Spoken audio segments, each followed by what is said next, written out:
મુખ્યમંત્રી વિજય રૂપાણી સુરતમાં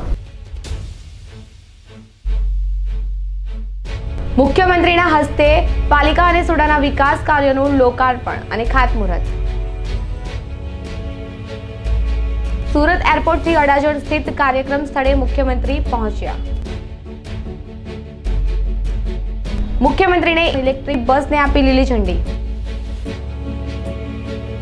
રાજ્યના મુખ્યમંત્રી વિજય રૂપાણીના હસ્તે 150 પૈકી 3 ઇલેક્ટ્રિક બસનું લોકાર્પણ કરાયું.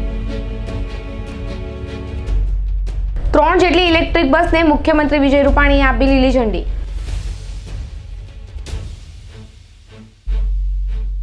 સુરતને મળી ઇલેક્ટ્રિક બસો.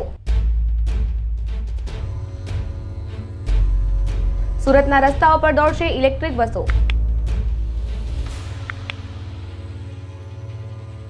બસની કિંમત અંદાજે 45 લાખ.